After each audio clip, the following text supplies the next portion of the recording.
बंगले की कहानी, डरावनी कहानी। यह बात उन दिनों की है जब मैं 8वीं कक्षा में पढ़ता था। तब मेरी उम्र 13 की थी। उस समय मैं अपने परिवार के साथ बड़े मजे और मस्ती करता था।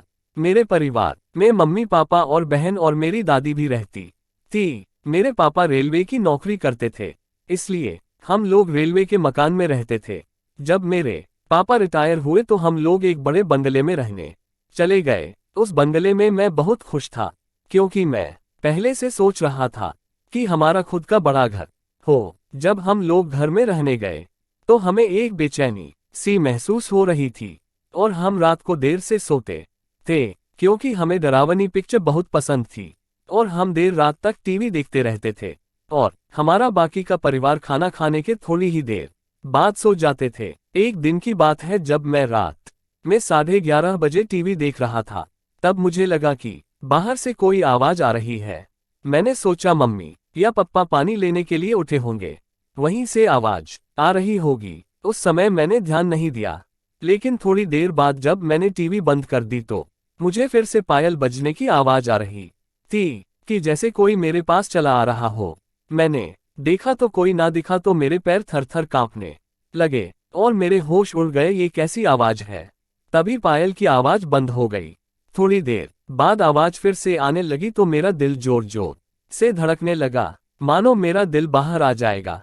मैंने सोचा कि मैं ये बात सबको बताता हूँ। जब मैं हिम्मत जुटा के दरवाजा खोला तो मुझे वह मेरे पास बजने लगा, लेकिन वहां पर कोई ना दिखा। तो मैं किसी तरह मम्मी के कमरे में पहुंचा और सारी बातें उन मम्मी पापा को बता दी।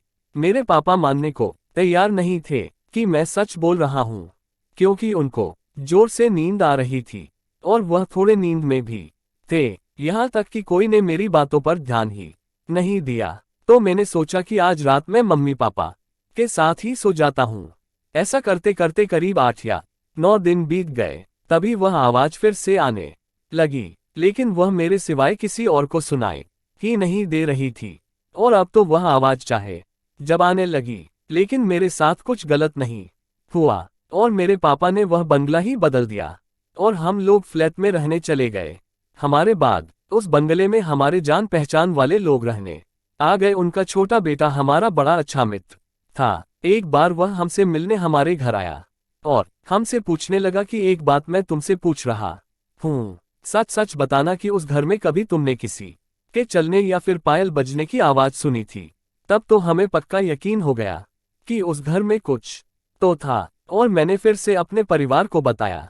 तब उन लोगों ने हमारी बातों पर यकीन लिया कि अब मैं सच बोल रहा हूँ। और जो लोग वहां पर रह रहे थे, उन लोगों ने उस घर में पूजा पाठ कराया। तो पता चला कि यहाँ पर 7 औरतों ने एक साथ फांसी लगा ली थी और यह उन्हीं की आत्मा थी। आज मैं करीब 70 साल का हो गया, फिर भी उस घर में जाने से मेरे रोंगटे खड़े हो जाते हैं और उस घर की बात सुनकर मैं आज भी बहुत डर जाता हूँ।